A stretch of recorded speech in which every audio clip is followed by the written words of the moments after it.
الحمد لله نحمده ونستعينه ونستغفره ونعوذ بالله من شرور أنفسنا وسيئات أعمالنا.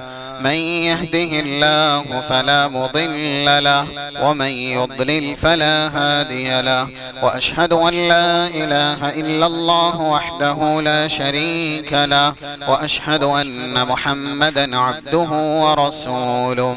يا أيها الذين آمنوا اتقوا الله حق تقاته ولا تموتن إلا وأنتم مسلمون. يا أيها الناس اتقوا ربكم الذي خلقكم من نفس واحدة وخلق منها زوجها وبث منهما رجالا كثيرا ونساء، واتقوا الله الذي تساءلون به والأرحام إن الله كان عليكم رقيبا. يا أيها الذين آمنوا اتقوا الله وقولوا قولا سديدا يصلح لكم أعمالكم ويغفر لكم ذنوبكم، ومن يطع الله ورسوله فقد فاز فوزا عظيما. أما بعد، فإن خير الحديث كتاب الله، وخير الهدي هدي محمد صلى الله عليه وسلم، وشر الأمور محدثاتها، وكل محدثة بدعة، وكل بدعة ضلالة، وكل ضلالة في النار. قال الله سبحانه وتعالى في كلامه المجيد: أعوذ بالله من الشيطان الرجيم. يؤتي الحكمة من يشاء، ومن يؤت الحكمة فقد أوتي خيرا كثيرا، وما يذكر إلا أولو الألباب. خطبہ مسونہ کے بعد سورۃ البقرہ کی 269 نمبر کی آیت کریمہ تلاوت کی گئی. قرآن اور حدیث کی روشنی میں مختصر سے وقت میں جس موضوع پر گفتگو کرنی ہے وہ ہے علماء کا مقام اور رتبہ.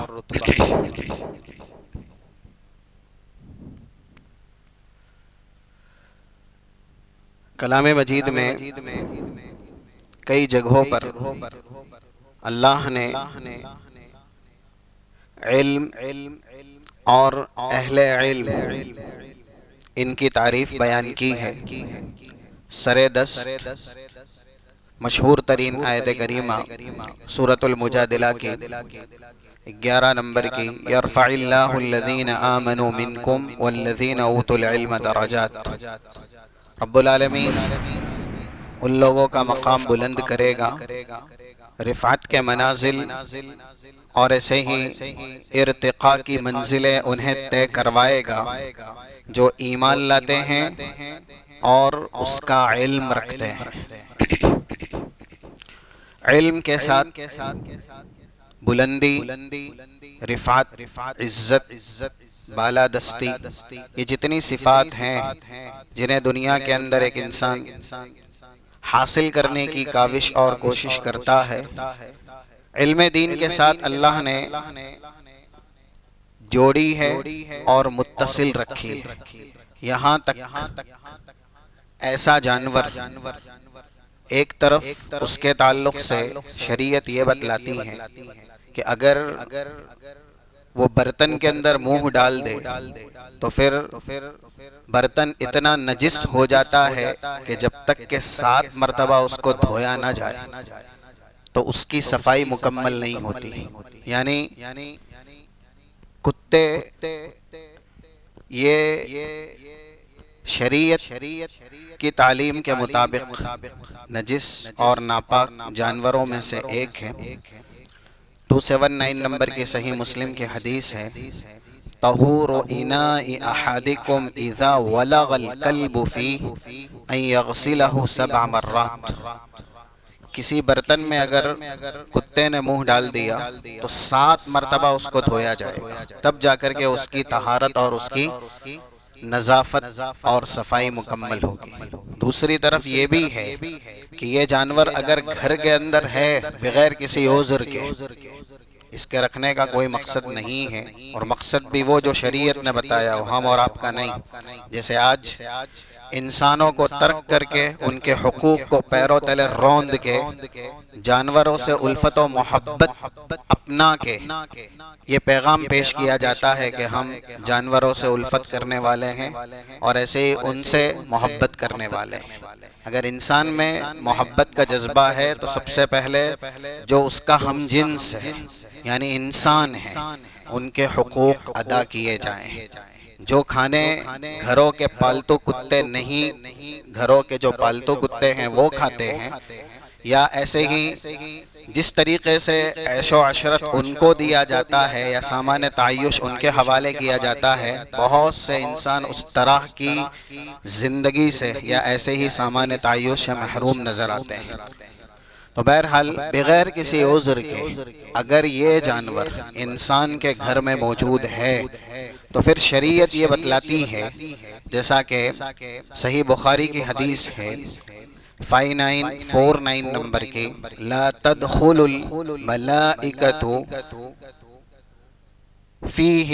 لا تدخل الملائکۃ بیتا فیہ کلب وتصاویر، ایسے گھر میں فرشتے ہرگز داخل نہیں ہوتے جس گھر کے اندر تصویریں ہیں یا پھر کتا ہے۔ ہاں، اسی کے اندر یہ بتلایا گیا کہ شکار کے لیے کتا رکھا گیا ہے، کھیتی کی حفاظت کے لیے کتا رکھا گیا ہے، یا پھر مویشیوں کی حفاظت کے لیے، جانوروں کی حفاظت کے لیے رکھا گیا ہے، تو یہ عذر ہے جو شریعت نے بتلائے ہیں۔ تو یہاں تک اس نجس جانور کے تعلق سے شریعت کے اندر ہدایت موجود ہے، اور اس سے بڑھ کر کے حدیثیں آتی ہیں، چاہے 3205 نمبر کی ابن ماجہ کی ہو یا پھر مزید وضاحت صحیح مسلم کی حدیث ہے 1571 1571 نمبر کی، جس میں یہ موجود ہے۔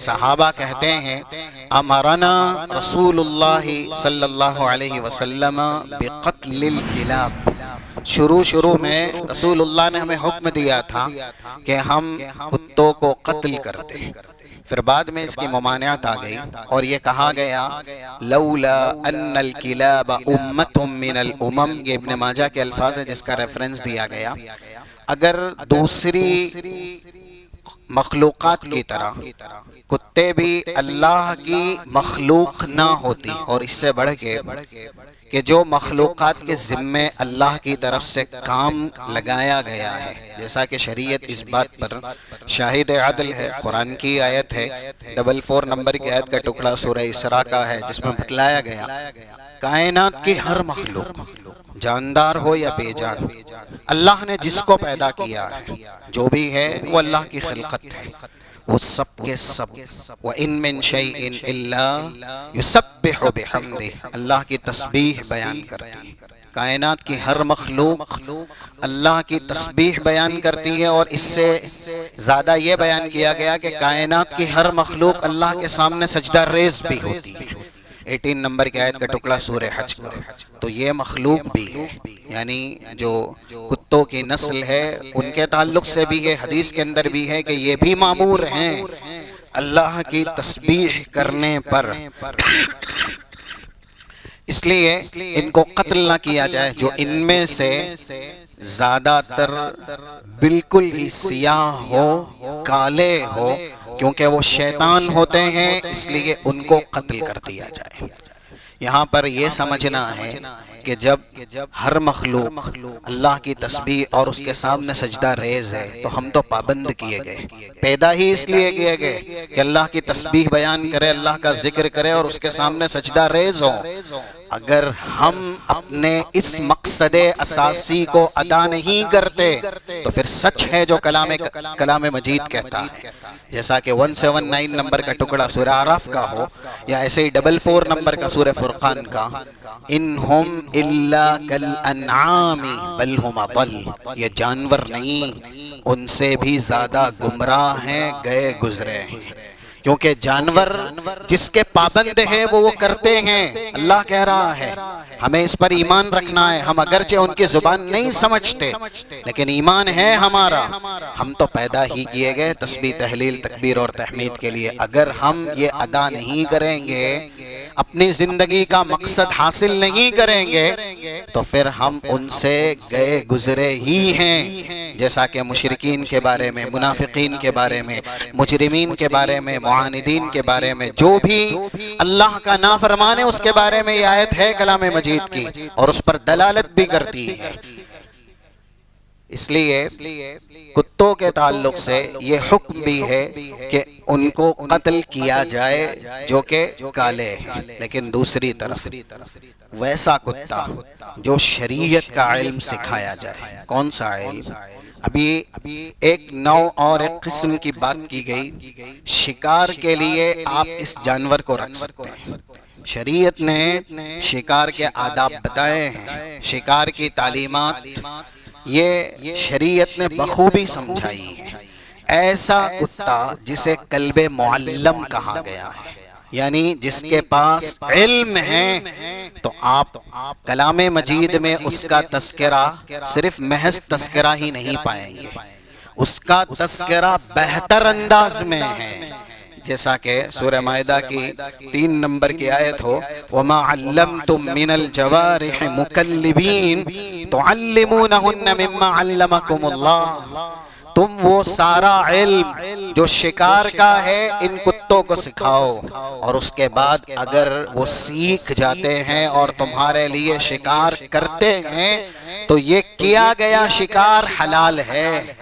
کہاں برتن میں منہ ڈالنے پر 7 مرتبہ صفائی کی خاطر دھلنے کی تلقین اور تاکید تھی، لیکن دوسری طرف وہی نوع ہے، وہی قسم ہے، وہی جانور ہے، بس فرق اتنا ہے کہ اس کو علم دیا گیا ہے۔ کیا دیا گیا ہے؟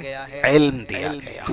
اسی لیے اصحاب کہف کا تذکرہ ابتدائی آیات ہو 15، 16، 17، 18 اور اس کے بعد دوسری آیات ہوں، وہاں پر آپ کو یہ تذکرہ ملے گا 27، 28 نمبر کی آیتیں۔ اللہ نے جہاں موحدین توحید پرستوں کا نام لیا، سَيَقُولُونَ ثَلَاثَةٌ وَقَلْبُهُمْ رَابِعُهُمْ، سَيَقُولُونَ ثَلَاثَةٌ، وہ لوگ 3 تھے تو چوتھا ان کا کتا تھا، اور اگر یہ 5 تھے تو چھٹا ان کا کتا تھا، یہ 7 تھے تو 8واں ان کا کتا تھا۔ سامنہم کلبہم، سادسہم کلبہم، خامسہم کلبہم، جگہ جگہ جہاں اصحاب کہف توحید پرستوں کا اللہ نام لے رہا ہے، اس جانور کا بھی نام لے رہا ہے، جس جانور کے تعلق سے ایک طرف شریعت نے بتلایا کہ یہ اتنا نجس ہے، اس میں اتنی گندگی ہے، لیکن دوسری طرف اگر اس کے اندر علم ہے یعنی معلم ہے تو اس کی خوبی ہے۔ کلام مجید اللہ کا کلام ہے، جتنی بڑی ذات اللہ کی ہے اتنا ہی بڑا مقام اس کی بات کا بھی ہے، اس کے کلام کا بھی ہے۔ آج پوری دنیا ہم میں سے کتنے ایسے ہیں جن کی زندگی کا مقصد یہ ہے کہ ان کی کتاب میں نام آ جائے اور اخباروں میں تصویر آ جائے، شہرت کے لیے، مشہور ہونے کے لیے۔ اندازہ کیجئے ایک ایسا جانور جس کے تعلق سے شریعت نجاست کا حکم دیتی ہے، اس میں بھی جب تعلیم کا پہلو آ جاتا ہے، اس کو بھی علم سکھا دیا جاتا ہے، تو ایسی ویسی کتاب نہیں جو دنیا والوں کی ہو، بلکہ عرش معلیٰ کا مالک، مالک الملک، احکم الحاکمین، رب العالمین، اس کی کتاب کے اندر، اور وہ کتابوں کی رئیس کتاب ہے قرآن کریم میں، اس جانور کا نام بہترین انداز میں لیا جاتا ہے۔ یہ مقام ہے علم کا۔ ہم میں ہوں گے لوگ بہت، اسی لیے صحیح بخاری کی حدیث بھی سمجھنی چاہیے جو کہ 3353 نمبر سے ہے، اور بھی بہت سی جگہ ہے یعنی 3490، لیکن یہ جو 3353 نمبر کی حدیث ہے اس میں جو جملہ ہے، یہ بات ہم نے ابھی سمجھی کہ ایک طرف نجس جانور ہے، اس کے اندر بھی اگر علم آ جاتا ہے تو اس کا مقام اتنا بڑھ جاتا ہے کہ اللہ کی کتاب میں تعریف کے پہلو پیرائے میں اس کا تذکرہ ہو رہا ہے۔ دوسری طرف رسول اللہ سے ایک سوال کیا گیا، من اکرم الناس، لوگوں میں سے سب سے بڑا، سب سے زیادہ کریم کون؟ جملہ ارشاد فرمایا اتقاکم یا اتقاہم، ان میں سے جو سب سے زیادہ ڈرنے والا ہے، تقوی شعار ہے، وہ سب سے زیادہ بڑا ہے اور اللہ کے یہاں بلند و بالا ہے۔ قرآن کریم میں صرف سورۃ البقرہ، وہاں پر کتنی جگہ آپ کو لفظ تقوی کے ساتھ علم صیغے کے ساتھ ملے گا، یعنی علم کے مختلف صیغے ہیں۔ لفظ علم یہ اپنے مشتقات کے ساتھ کہیں پر وَعْلَمُوا کا لفظ ہے، یا ایسے ہی کہیں پر محض علم کا لفظ ہے سورہ بقرہ میں، جیسا کہ 194 نمبر کی آیت وَعْلَمُوا أَنَّ اللَّهَ مَعَ الْمُتَّقِينَ، اس بات کا علم حاصل کر لو کہ اللہ کی خاص مدد، خاص نصرت کن کے ساتھ ہے؟ جو متقین ہیں۔ تقوی کے ساتھ لفظ علم بولا گیا۔ 196 نمبر میں بھی یہی ہے، جہاں پر علم کا بھی لفظ ہے اور تقوی کا بھی لفظ ہے، اور ایسے ہی آگے بڑھتے ہیں، یعنی سورہ بقرہ میں ہی یہ کتنی آیات ہیں جہاں پر علم کے ساتھ تقوی کا لفظ ہے۔ 282 نمبر کی آیت کا ٹکڑا وَاتَّقُوا اللَّهَ وَيُعَلِّمُكُمُ اللَّهُ، اللہ سے ڈرو اور وہ علم حاصل کرو جو اس نے نازل کیا ہے، وہ علم حاصل کرو جو اس نے سکھایا ہے، علم کے ساتھ لفظ تقوی۔ اس لیے وہ انسان متقی نہیں ہو سکتا جس کے پاس شریعت کا اتنا علم نہیں ہے جتنا کہ شریعت میں حاصل کرنا ضروری ہے۔ جس کے پاس شریعت کا جتنا علم بڑھتا جائے گا، اس کا تقوی اتنا ہی زیادہ ہوتے جائے گا۔ سلف کہتے تھے من کان اعرف باللہ کان اعلمہم، جو اللہ کو زیادہ جانتا ہے، من کان اعرف باللہ کان اتقاہم یا کان اخوف من، جو اللہ کو جتنا پہچانتا ہے، جس کو اللہ کی جتنی معرفت ہے، وہ اللہ سے اتنا ڈرتا ہے، اس کے اندر تقوی اتنا ہی زیادہ ہوتا ہے۔ اسی وجہ سے علماء کے تعلق سے یہ بات بیان ہوئی کلام مجید میں، نام لے کر کے اللہ نے کہا 28 نمبر کی آیت کا ٹکڑا سورہ فاتر کا انما یخشی اللہ من عبادہ العلماء، اللہ سے سب سے زیادہ ڈرنے والے، خوف اور خشیت، یعنی خشیت اور خوف یہ دو لفظ ہیں جو کہ شریعت کے اندر اللہ سے ڈر کے تعلق سے بولے جاتے ہیں، جس میں خشیت کا جو لفظ ہے، جسے ہماری زبان میں خشیت کہا جاتا ہے، عربی میں خشیتن، یہ جو لفظ ہے یہ خوف سے بھی زیادہ ہے۔ اسی لیے خشیت کی صفت ان میں ہوتی ہے جو گناہ چھوڑتے ہیں، گناہ نہیں بھی کرتے تو بھی تعظیماً، تکریماً، اجلالاً اللہ سے وہ ڈرتے ہیں۔ ایک انسان گناہ کرتا ہے، مثلا دنیا میں بھی جرم کرنے والے ہیں، جرم کرنے کے بعد پکڑا گیا، اب وہ اپنی سزا سے ڈر رہا ہے، ایسا ڈرنا فائدہ مند نہیں ہے۔ ہاں سزا ہے تو سزا سے تب ڈر جانا چاہیے تھا جب اس کا جرم کا ارادہ تھا، جب جرم کرنے کا ذہن کے اندر خیال آیا تھا، لیکن جرم ہو گیا اور ثابت بھی ہو گیا، اب سزا ہونے والی ہے، وہ شخص ڈر رہا ہے، اس کو خوف کہتے ہیں۔ کیا کہتے ہیں؟ خوف کہتے ہیں۔ ہم اور آپ کا ڈر آج اللہ سے ایسا ہی ہے، ہم بہت گناہ کرتے ہیں، اس کے بعد ڈرتے ہیں کہ سزا دیے جائیں گے، ہلاک کیے جائیں گے، تباہ کیے جائیں گے، یا پھر تہس نہس کیے جائیں گے، نیست نابود کیے جائیں گے۔ لیکن اتنا سب کچھ ذہن میں آنے کے بعد بھی جن گناہوں کی وجہ سے یہ سزا کا ڈر ہمیں ستاتا ہے، ہم وہ گناہ نہیں چھوڑتے۔ خواہشات اور ایسے ہی نفس کی اطاعت، نفس کی غلامی میں انسان وہ گناہ کرتے ہی جاتا ہے جس گناہ کی سزا کا اسے ڈر بھی ہے کہ اللہ اس سے انتقام لے گا، بدلہ لے گا، پھر بھی وہ کر رہا ہے۔ تو ایسا ڈر شریعت کے اندر مقصود نہیں ہے۔ خشیہ یہ اس ڈر کو کہتے ہیں کہ انسان گناہ چھوڑ دے، گناہ نہیں کرے۔ فرشتوں نے گناہ کیا ہے، کیا وہ گناہ کرتے ہیں؟ ان کے اندر گناہ کا مادہ ہے؟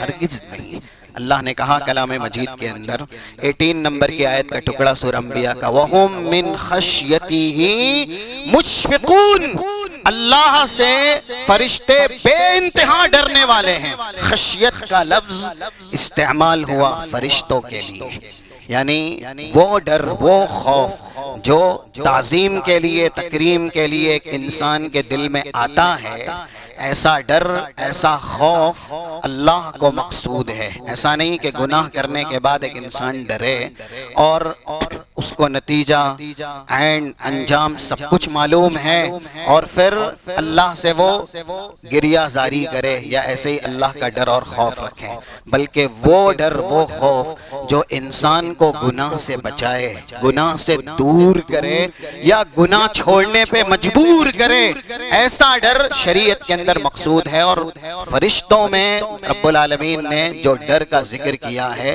وہ بہت زیادہ ہے۔ اس لیے سب سے بڑا متقی وہ ہوتا ہے جس کے اندر شریعت کا علم زیادہ ہوتا ہے۔ آگے بات آئی تھی ایک جملہ جو صحیح بخاری کا ہے، جیسا کہ جانور کے تعلق سے شروع میں یہ کہا گیا کہ علم ہونے کی وجہ سے اللہ نے اس کا مقام کتاب مبین کے اندر بیان کیا، تعریف کے پیرائے میں اس کا نام لیا۔ زمانے جاہلیت میں بڑے بڑے سردار تھے، مثلاً ابو سفیان تھے، اور ایسے ہی قریش کے نامور ترین عمرو بن عاص تھے، خالد بن ولید تھے اور دوسرے تھے۔ یہ وہ تھے جن کے ہاتھ میں سماج کی لگام تھی، یوں کہہ لیجئے یہ ارباب حکومت تھے، یہی سب فیصلہ کرتے تھے کیا کرنا ہے کیا نہیں کرنا، صاحب حل و عقد تھے۔ جب اسلام لائے تو ان کو بھی مقام چاہیے تھا، رتبہ چاہیے تھا۔ جیسے زمانے جاہلیت میں یہ سردار تھے، قوم کے بڑے تھے، اسلام لانے کے بعد بھی ان کی خواہش تھی کہ ہم کو مقام اور رتبہ ملے۔ رسول اللہ نے ارشاد فرمایا، وہ حدیث کے اندر موجود ہے، خیارہم فی الجاہلیت خیارہم فی الاسلام اذا فقہوا، جو لوگ زمانے جاہلیت میں بڑے سمجھے جاتے تھے، بہتر، برتر، بلندر تسلیم کیے جاتے تھے، اسلام میں اور بھی بڑا مقام ان کو دیا جائے گا، ایک شرط پہ کہ وہ فقیہ بنے، یعنی اسلامی فقہ ان کے پاس ہونی چاہیے، اسلامی علم ان کے پاس ہونا چاہیے۔ اگر اسلامی علم نہیں ہے، اسلامی فہم و فراست نہیں ہے، کتاب و سنت کو وہ نہیں جانتے ہیں، نہیں سمجھتے ہیں، تو اگرچہ زمانہ ان کی بڑائی کا یا ایسے ہی ان کی تعظیم اور تکریم کا قائل رہ چکا ہے، اسلام ان کو برتری، بہتری، بلندتری نہیں دے گا، کیونکہ ان کے اندر جو بلندتری کا میزان ہے، معیار ہے، علم دین، فقہ دین، وہی موجود نہیں ہے۔ تو یہ شرط ہے، خیارہم فی الجاہلیہ خیارہم فی الاسلام اذا فقہوا۔ اسی لئے آپ دیکھیں سردار کا بیٹا کس طریقے سے سردار بننا چاہتا ہے۔ آج ہمارے یہاں کیونکہ دنیا کی طرف میلان زیادہ ہے، اس لیے دنیاوی منصب والے عزیز ہیں، دنیاوی منصب والے ہمیں پسندیدہ ہیں، لیکن جو اسلام لائے تھے صحابہ، اسلام لانے کے بعد پہلے اگرچہ وہ دنیا پرست رہے ہوں، دنیا ان کو خوب عزیز رہی ہو جاہلیت کے زمانے میں، اسلام لانے کے بعد ان کی دیرینہ خواہش محض جنت حاصل کرنا تھا، آخرت کی تیاری کرنا تھا اور آخرت میں کامیابی حاصل کرنا تھا۔ عبداللہ بن عمرو بن عاص، عمرو بن عاص سردار تھے اور بعد میں بھی سردار رہے، ان کے بیٹے ہیں عبداللہ۔ اب ایک حدیث ہے جو کہ صحیح بخاری کے اندر 3758 نمبر کی، ذکر عبداللہ عند عبداللہ ابن عمرو، ایک اور نام ہے عبداللہ، عبداللہ ابن مسعود، اور ان کے تعلق سے بڑی فضیلتیں ہیں حدیث رسول کے اندر جہاں ان کا مقام بیان ہوا۔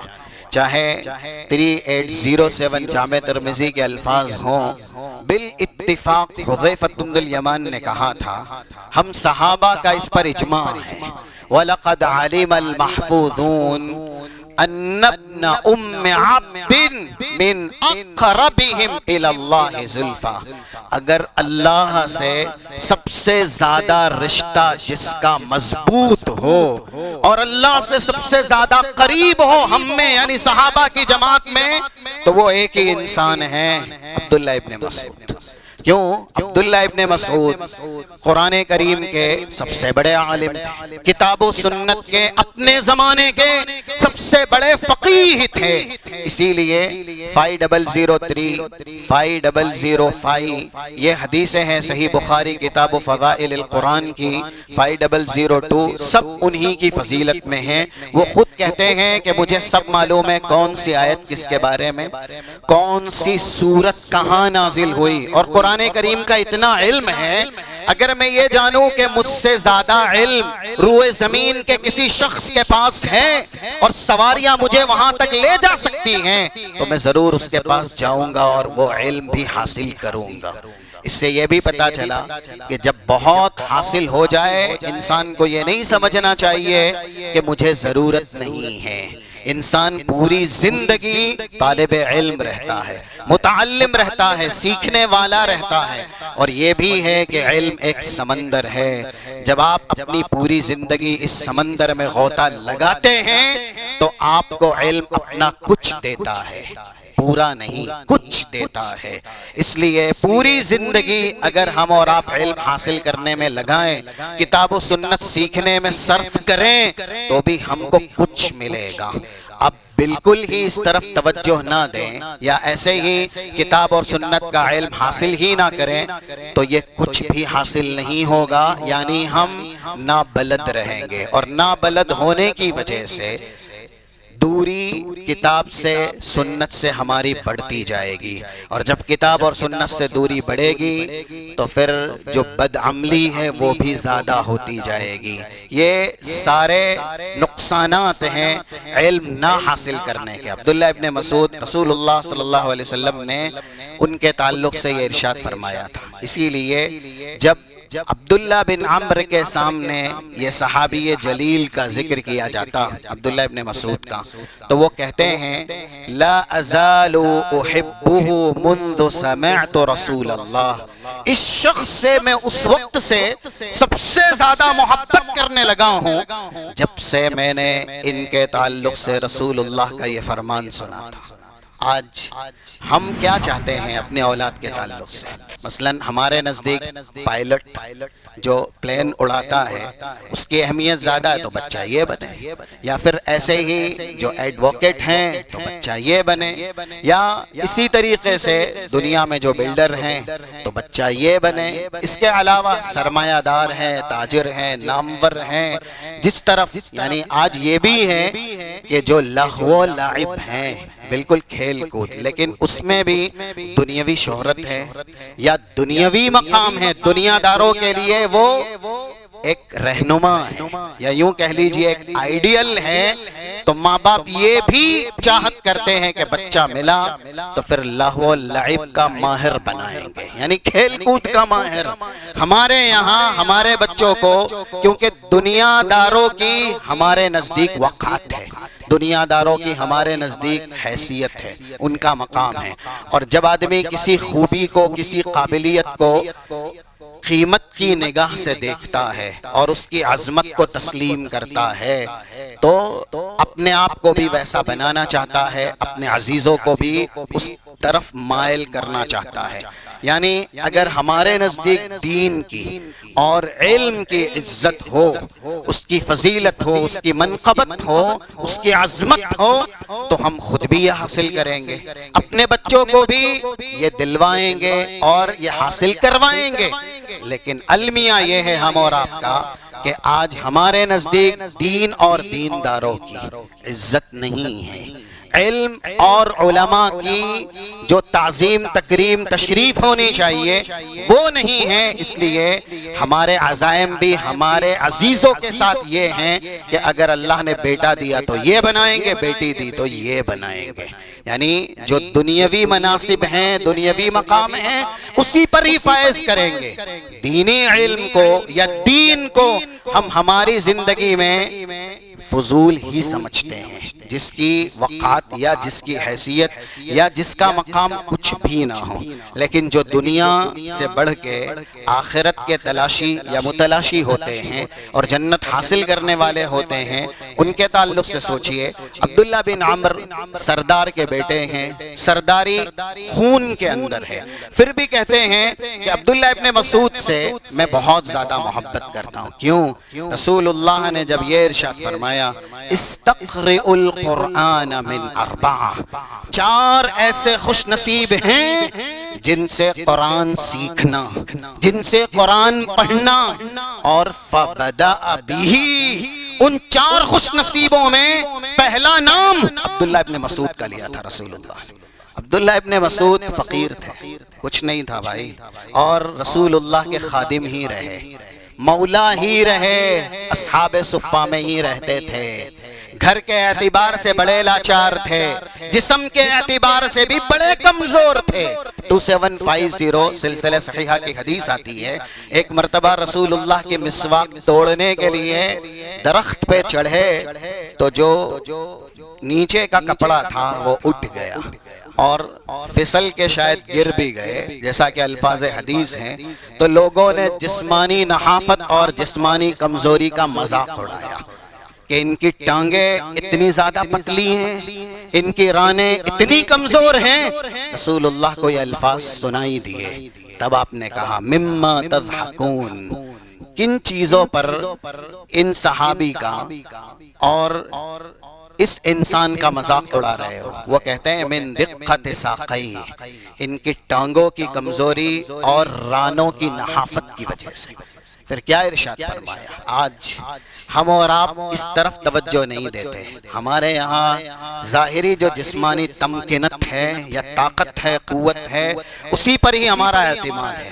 رسول اللہ کہتے ہیں لہما اثقل فی المیزان من اشد احد، جب کل قیامت کے دن اللہ ان کو ترازو میں تولے گا تو یہ 2 ران جس کی کمزوری کا مذاق اڑایا جا رہا ہے، احد پہاڑ سے زیادہ مضبوط ہوں گی. احد پہاڑ بھی ان 2 رانوں کے وزن کے سامنے کم ہو جائے گا. یہ ایمان کا وزن ہے، یہ علم کا وزن ہے، یہ کتاب و سنت کے فقہ کا وزن ہے. آج ہمارے یہاں دولت کا وزن زیادہ رہتا ہے، شہرت کا وزن زیادہ رہتا ہے، یا ایسے ہی جسمانی طاقت اور قوت کا وزن زیادہ رہتا ہے. اس وزن کی کوئی حیثیت نہیں. اسی لیے یہ حدیث بھی جو سنی گئی ہے لیکن یہاں پر سن لینا یہ مفید اور فائدے مند ہے. رسول اللہ کا ارشاد گرامی جو کہ صحیح مسلم کے اندر ہے 2785 نمبر سے، لا یأتی الرجل العظیم السمین یوم القیامہ لا یزن عند اللہ جناح بعوضۃ، ایک ترو تازہ مضبوط نامور دنیا کا شہرت یافتہ جس جیسا دنیا میں کم دیکھا گیا میدان محشر میں آئے گا، کیا اتنا ہی بڑا ہوگا جتنا بڑا دنیا میں اسے سمجھا جاتا تھا؟ آج جو لوگ ہمارے نزدیک آئیڈیل بنے ہوئے ہیں، اداکار اداکارائیں، جن کا نام سنتے ہی ہم فوراً سر پٹ دوڑنے لگتے ہیں، اور ابھی وہ آئے نہ اس سے پہلے وہ جگہ فل ہو جاتی ہیں، بھر جاتی ہیں، چاہے کئی 100 کلومیٹر دور جانا پڑے. یہ آج ہمارا ایمان ہے، یہ آج ہماری چاہت ہے، یہ آج ہمارے آئیڈیل اور نمونے ہیں. اور جو دنیا میں جس کو اپنا آئیڈیل نمونہ مانے گا اور جس کی تعظیم تکریم کرے گا، رسول اللہ کا یہ فرمان ہے 2637 2638 2639 3-4 حدیثیں امام مسلم نے ایک ساتھ نقل کی. المرء مع من احب، وہ میدان محشر میں اس کے ساتھ شمار کیا جائے گا جس کے ساتھ دنیا میں اس نے تعظیم تکریم کا رشتہ استوار کیا تھا، جو اس کی نگاہ میں محبوب تھا۔ اگر ابلیس نما، شیطان نما، جو شیطانی کردار کے علم بردار ہیں، محض پیسوں کی وجہ سے، دنیاوی شہرت کی وجہ سے آج ہم اور آپ کے نزدیک بڑے ہیں، تو اللہ نہ کرے، یہ فرمان صادق ہے، جو دنیا میں جس کو بڑا بنائے گا کل قیامت کے دن اس کا حشر اسی کے ساتھ ہوگا، اٹھایا بھی جائے گا، انجام میں بھی اسی کے ساتھ جائے گا۔ اور جو دنیا میں اچھے لوگوں کو، دیندار لوگوں کو اپنا محبوب بنائے گا، چہیتا بنائے گا، عزت تکریم تشریف انہیں دے گا، تو پھر ان کے ساتھ ہی اس کا بھی انجام ہوگا۔ یہ فرمان ہم اور آپ کو سننا چاہیے۔ اسی لیے سردار کے بیٹے عبداللہ بن عمرو کہتے ہیں، میرے نزدیک عبداللہ ابن مسعود سے زیادہ کوئی چہیتا نہیں۔ کیوں؟ کیونکہ رسول اللہ نے 4 خوش نصیب کا تذکرہ کیا کہ ان سے قرآن پڑھنا، ان سے قرآن کا علم لینا، پہلا انعام عبداللہ ابن مسعود کا لیا۔ اس لیے میں انہیں اپنا آئیڈیل مانتا ہوں، انہیں امام مانتا ہوں، رہنما رہبر مانتا ہوں۔ آج ہم اور آپ کے آئیڈیل کون ہیں؟ یہ حدیث بتلاتی ہے کہ ہمیں بھی علم حاصل کرنے کی غرض سے، اور علم حاصل کرنا اس لیے بھی ضروری ہے کہ یہ جو حدیثوں کے اندر وعیدیں بیان ہوئی ہیں نا، علماء کا ساتھ دینا چاہیے، ان کے ساتھ تعلقات وابستہ رکھنے چاہیے۔ دیکھیے یہ حدیث سنیے، یہ ہو رہا ہے آج۔ ایک حدیث 2575 صحیح الجامع کی، رب مصل لا خلاق فیہ، کتنے ایسے ہیں جو تہجد گزار ہیں، نمازیں خوب پڑھتے ہیں، لیکن کل آئیں گے اللہ کہے گا کہ ان کی نماز کا ایک بھی اجر انہیں دیا نہیں جائے گا، عبادتیں منہ پہ ماری جائیں گی، ہباء منصورا کر دیا جائے گا ان کے سارے اعمال صالحہ کو۔ کیوں؟ ان کی ساری نمازیں رائے گاہ ہو گئیں۔ یا ایسے ہی یہ حدیث بھی ہے 1866 صحیح الجامع کے، لَيَأْتِ الرَّجُلُ الْعَظِيمُ السَّمِينُ۔ اللہ نے، رسول اللہ کا فرمان، ان اللہ لیؤید ھذا الدین باقوام لا خلاق لهم، کچھ ایسے لوگوں سے بھی وہ دین کے کام کروا لے گا جن کا دین کے اندر کوئی حصہ نہیں ہے۔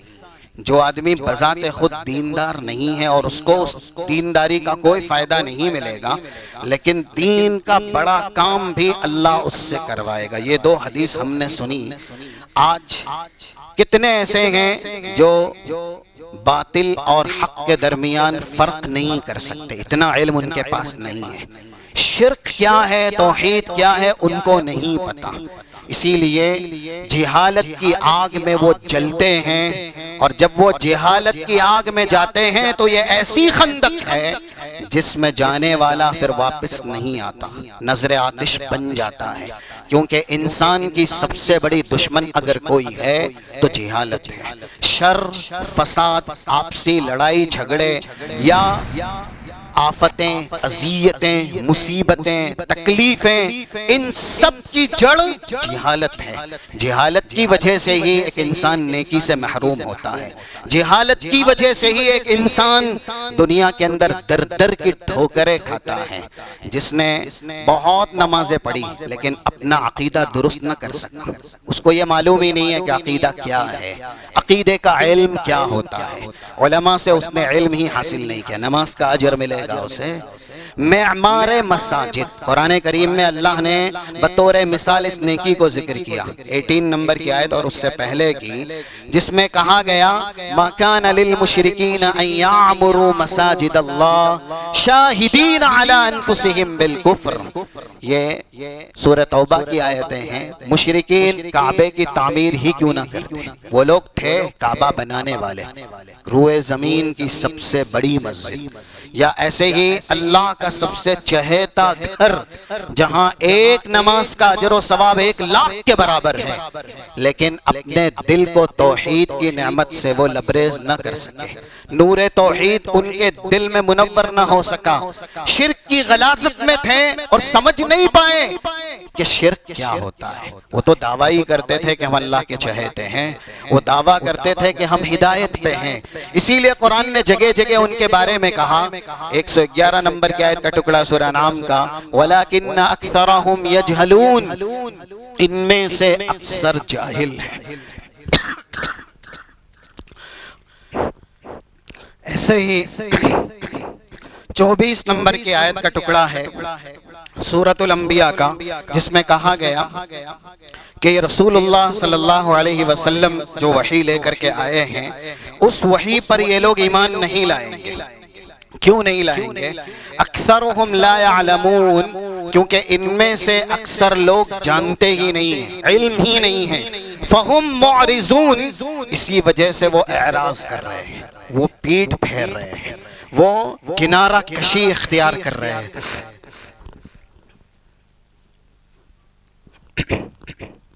یہ آیتیں بتلاتی ہیں مشرکین مکہ اپنے آپ کو ہدایت پر سمجھتے تھے اور اللہ کی رضا خوشنودی حاصل کرنے کے لیے، جنت حاصل کرنے کے لیے نیکیاں کرتے تھے، لیکن ان کو یہ علم نہیں تھا کہ یہ نیکیاں قبول کب ہوگی جب ایک انسان اپنا عقیدہ درست کرے گا، موحد بنے گا، توحید پرست بنے گا۔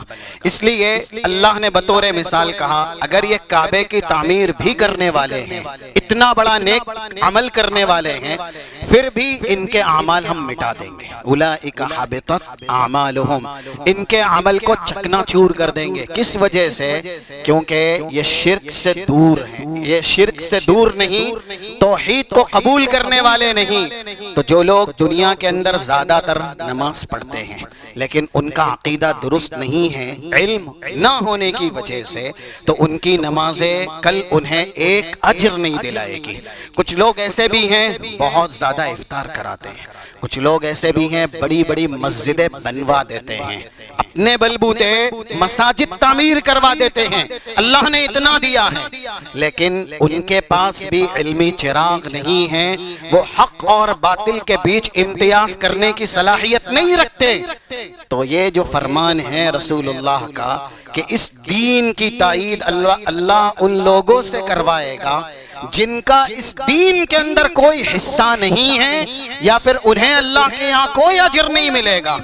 یہ ساری حدیثیں دلالت کرتی ہے علم نہ سیکھنے یا ایسے ہی علماء سے دور رہنے پر، کہ جب ایک انسان علم دین سے دور رہے گا، علماء ربانی سے دور رہے گا، تو پھر شیطان بدعات کو سنت کا درجہ دلوائے گا، یا ایسے ہی شرک کو توحید کا لبادہ اڑوائے گا، اور جہالت نادانی کی وجہ سے ایک انسان شرک توحید سمجھ کے کرے گا یا بدعات سنت سمجھ کے کرے گا، جیسا کہ آج ہم اور آپ دیکھ رہے ہیں۔ تو قرآن کریم اس بات پر شاہد عدل ہے کہ جو ایمان لائے یا ایسے ہی جو علم والے ہیں، ان کے ساتھ رفعت ہے، ان کے ساتھ بلندی ہے اور ان کے ساتھ عزت ہے، حتیٰ کہ ایسے جانور جو نجس بھی ہیں اور ان کے اندر علم ہیں، تو رب العالمین نے کلام مجید کے اندر تعریف کے پیرائے میں، ستائش کے پیرائے میں ان کا تذکرہ کیا ہے۔ اسی لیے یہ اللہ کے نبی صلی اللہ علیہ وسلم کا فرمان ہے، جیسا کہ 2322 نمبر کی حدیث جامع ترمذی کی، الا ان الدنیا ملعونہ ملعونۃ ما فیہا الا ذکر اللہ وما والا وعالما او متعلما۔ یہ الفاظ ہیں، اسے سننا چاہیے، یہ علم دین اور علماء کا مقام بتانے والے الفاظ ہیں۔ جیسا کہ ابھی ایک بات کہی گئی تھی کہ ایک انسان جو دنیا کا نامور ترین ہوگا، اللہ کے یہاں آئے گا، دنیا نے تو اسے تسلیم کیا ہے، لیکن علم اور دین نہ ہونے کی وجہ سے لا یزن عند اللہ جناح بعوضۃ، مچھر نہیں، مچھر کے پل کے برابر بھی اللہ کے یہاں اس کی حیثیت اور اس کی وقعت نہیں ہوگی۔ یہ اس وجہ سے نہیں ہوگی کہ دنیا میں جتنی بھی چیزیں ہیں وہ اس لیے پیدا کی گئی ہیں کہ ہم اللہ والے بنے، ہم دیندار بنے۔ اگر یہ چیزیں جو بطور نعمت ہم کو دی جاتی ہیں ہمیں دین سے دور کریں گی، جیسا کہ آج مال نہیں ہے تو انسان مسجد کے چوکھٹ پکڑے رہتا ہے، جیسے ہی اس کی حاجتیں پوری ہو گئی، اس کی ضرورتیں پوری ہو گئی، تو پھر وہ مسجد کیا ہے اسے بھی بھول جاتا ہے۔ جب ہم ضرورت مند رہتے ہیں، بیمار رہتے ہیں، تکلیف میں رہتے ہیں، لیٹتے بیٹھتے اٹھتے اٹھے ہر موقع پر اللہ کو یاد کرتے ہیں، لیکن جیسے ہی ہماری ضرورتیں پوری ہو جاتی ہیں تو پھر ہم اللہ کا نام بھی زبان پہ نہیں لاتے۔ جو لوگ ایسا کرتے ہیں دنیا میں، نعمتیں پانے کے بعد دین چھوڑ دیتے ہیں، دین سے دور ہو جاتے ہیں، دینداروں سے بغض، حسد، نفرت کرنے لگتے ہیں، وہ لوگ دنیا کے اندر کتنے بھی بڑے کیوں نہ ہو جائیں، اللہ کے نزدیک ان کی حیثیت مچھر کے پل کے برابر بھی نہیں ہونے والی، کیونکہ دنیا کی جتنی بھی نعمتیں ہیں سب پر لعنت ہے، سوائے ان نعمتوں کے جو اللہ کے ذکر کی طرف آمادہ کرے، انسان کو رب العالمین کا فرما بردار بنائے، مطیع بنائے، قال اللہ قال الرسول کا ترجمان بنائے، اور نام لیا گیا کہ اللہ کا ذکر کرنے والا ہے کون؟ یہ فضیلت ہے عالم کی، یہ فضیلت ہے علم سیکھنے والے اور سکھانے والے کی، صرف دو کا نام لیا گیا، دنیا کی پوری نعمتوں کو قابل لعنت قرار دے کر کے استثناء کیا گیا کہ وہ نعمت جو اللہ کا ذکر کرواتی ہے، اللہ کے ذکر پر انسان کی مدد کرتی ہے، صرف وہ نعمتیں لعنت سے باہر ہیں۔ اور اللہ کا ذکر کرنے والے ہے کون؟